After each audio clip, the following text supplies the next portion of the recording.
voice, but it was deep. In back, it's a sex thing. It meant a sex thing.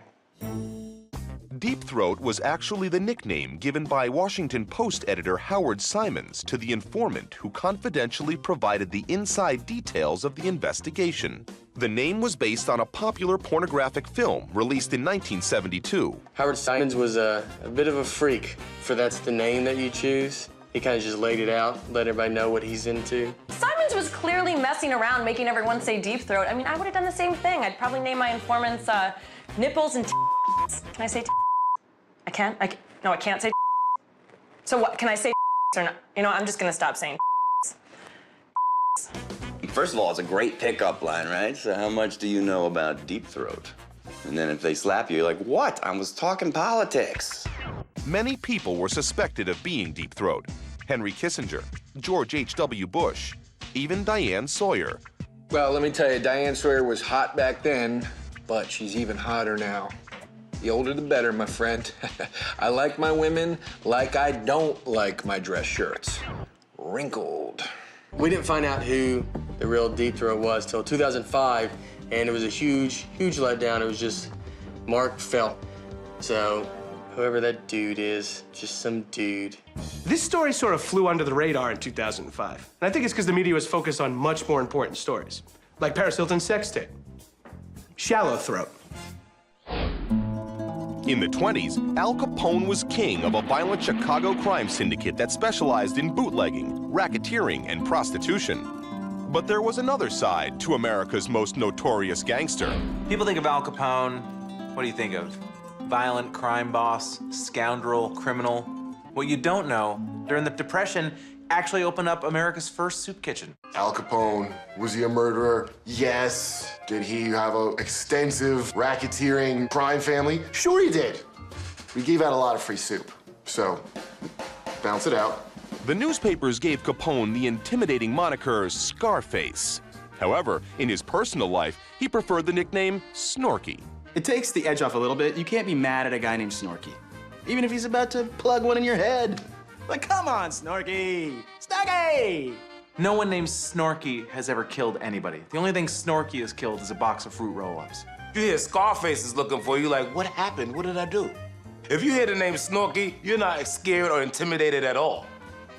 If somebody say, hey, Snorky's looking for you, like, yeah, tell Snorky exactly where I live. Matter of fact, tell Snorky I'm gonna be back in 45 minutes. Al Capone, bootlegger, racketeer, drug trafficker. But how did he eventually go down? In 1931, he was convicted of tax evasion. Tax evasion sounds like a crime that Snorky would commit, not Scarface. You see, Capone wasn't that bad.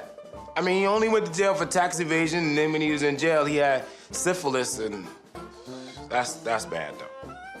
That's a bad way to go out. You want to go out and say, how did he die? In a hail of bullets, not in a hail of sexually transmitted diseases. In 1692, the Puritan settlement of Salem, Massachusetts found itself in the middle of a ruthless witch hunt. 20 accused witches were executed, with countless more wrongfully imprisoned. And it all started with 12-year-old Ann Putnam. Ann Putnam, America's first total bitch, was throwing around accusations. She's a witch, she's a witch, she's a witch. And I don't know who she had naked photos of, but everybody was just believing her. So you're saying all I have to do is just say someone I don't like is a witch and they're gone? All right, well, in that case, there's Tommy Walker. He broke up with me. He's a witch. Oh, there's Janine. She called me fat once. Witch! Oh, and then my math teacher who's like riding my ass. Witch! I mean, why don't they just tell these people to come to their house? Come on to my house. I'll show you I'm not a witch. Do you see a black cat? No. Do you see a pointy black hat? No. Look at my cupboard. Do you see any Eye of Newt around here? I'm not a witch. The worst part of being accused of witchcraft was proving that you were innocent. There were several trials for accused witches, one of which was dunking you underwater until you confessed or drowned. Who would do something like this? Who would use water and a board to try to get confession? I don't know what you'd call it, like waterboarding, I guess. What kind of barbaric society would do something like this? But the toughest trial of them all was also the deadliest. Rocks were tied to the accused and she was thrown into the river. If she floated, she was a witch. That's a witch. If she sank to the bottom, she was innocent, but dead. I bet all the ladies at the bottom of the river had a good laugh about the whole thing. They're like, did they think you were a witch too? All right, guys. Well, she sunk. She is not a witch. We were totally wrong on that one. She was nice, wasn't she? Best seamstress we had, too. It's a shame. Now it's time for history's greatest celebrity mugshots. Actress Jane Fonda was arrested in 1970 for suspected drug smuggling when police mistook her vitamins for illegal narcotics. Jane Fonda gets arrested for vitamins? That's why I always put my vitamins in a condom and shove them up my ass. Jane Fonda was a controversial figure, and she was hot, okay? Put that person in a mugshot with a mullet, it's gonna become iconic. In 1976, rock and roll legend David Bowie was arrested in upstate New York for felony pot possession. Bowie was arrested for felony possession of weed, but he should get a break because they have different laws in outer space. Sir, Mr. Bowie, could you please, write what sex you are? Neither. I'm neither. He's like, what have I done? I'm David Bowie. You never seen a guy with a blue eye and a green eye before. Come into my world. On December 13th, 1977, future billionaire Bill Gates was arrested in Albuquerque, New Mexico for a traffic violation. That looks like every 80s yearbook photo I've ever seen. The only thing it is missing is lasers behind it. He was arrested for a traffic violation. Apparently, he was driving without a chin. I can't believe this guy was into computers, can you? You look at this mugshot and you say, that's not a guy who plays with computers all day and doesn't have friends and is a genius. Actor Nick Nolte was arrested in 2002 after falling asleep in his car on the Pacific Coast Highway in Malibu, California. This is the mother of all mugshots. This mugshot gave birth to all other mugshots. Why so serious? Hey, look, it's Panama Jackass. Mugshot, more like ugh shot. I'm talking about Nick Nolte because he looks like shit in this picture. Up next, even more thrilling legal drama. Find out why D.B. Cooper is the most interesting man in the world. I don't often drink bourbon, but when I do, I hijack planes. And what made Bonnie Parker smoking hot. It's the 1930s. Seeing an ankle will make your corduroys tight. And spend some quality time with history's most gruesome torture devices. I'm a woman and this hurts my penis. When I Love the 1880s returns.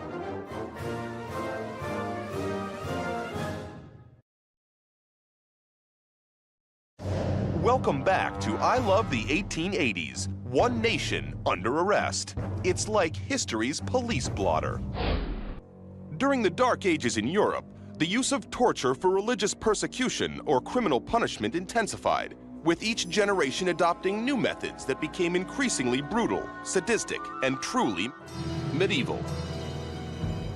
We should all be thankful that we're alive now, because back in the Dark Ages, if you got busted for shoplifting or, I don't know, like not being Christian, they'd bust out some pretty crazy torture devices on you.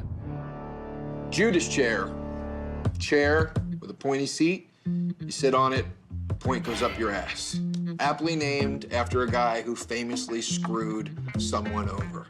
A Judas chair, little known fact, really good lumbar support. Trust me. I'm sitting on one right now.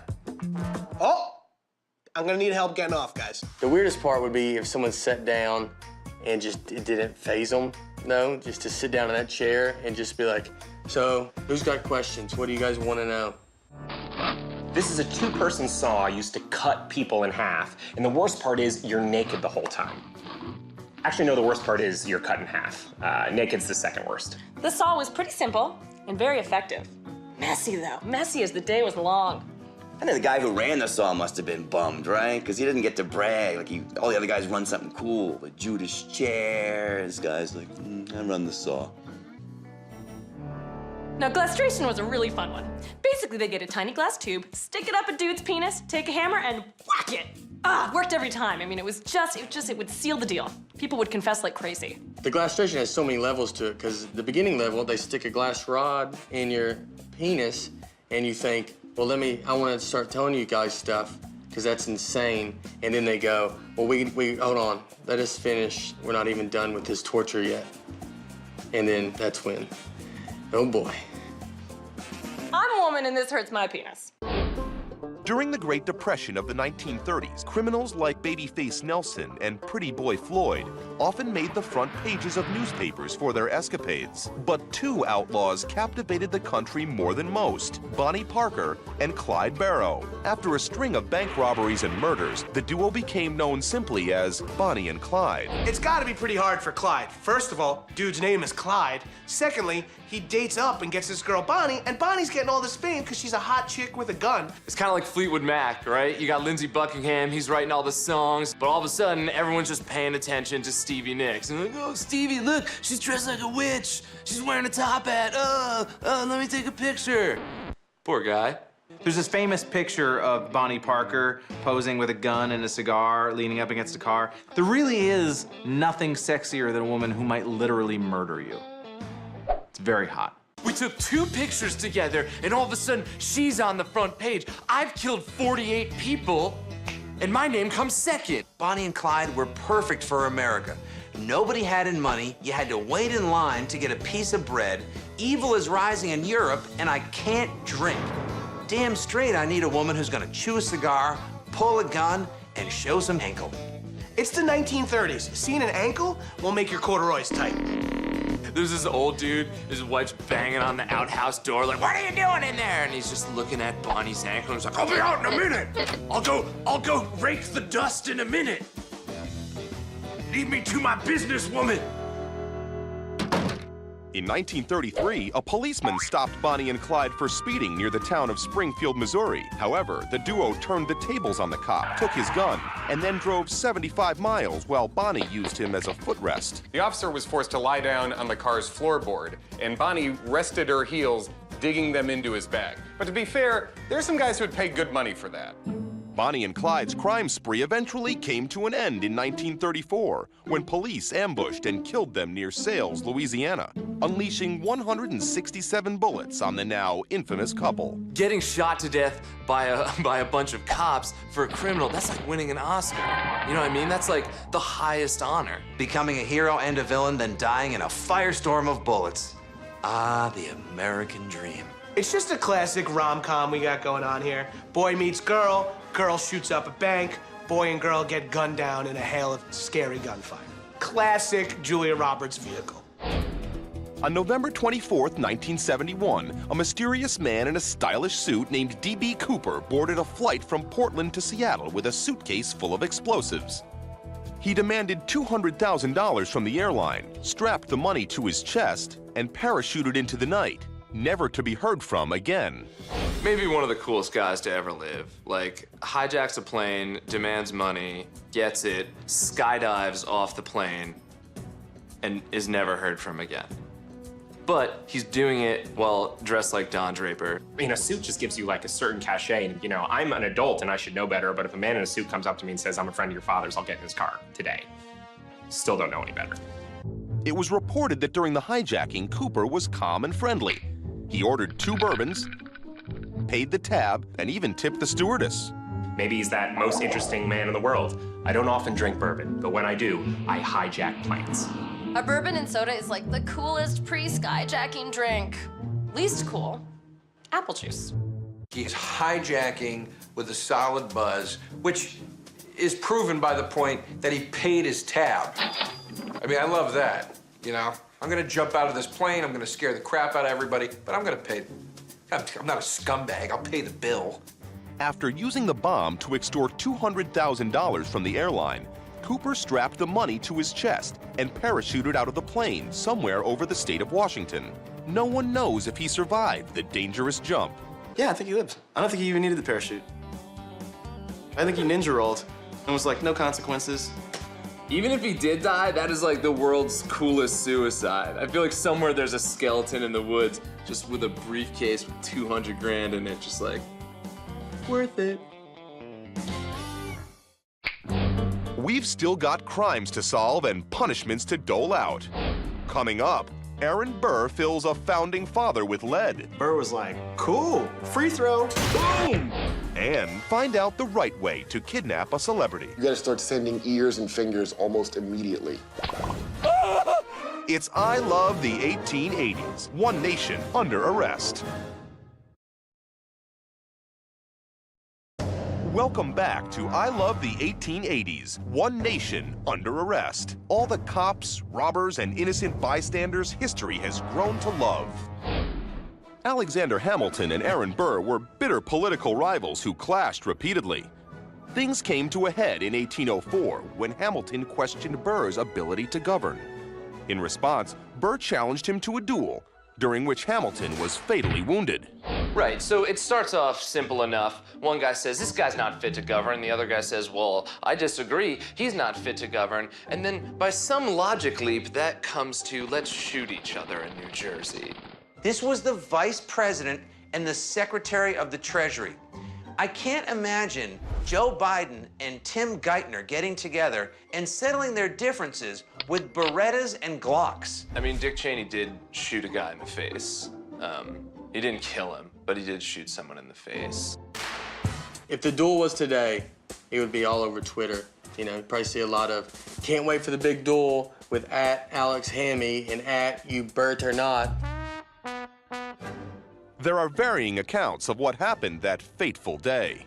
People say that, like, Hamilton nobly shot up into the air. And Burr was like, cool, free throw, boom! And then other people say Hamilton was just a bad shot and missed, and then Burr hit him. Aaron Burr became one of the great villains of American history for winning the duel. People were pretty upset with Burr, so I feel like they would talk to him, and then Burr's like, how's the vibe out there? Not good.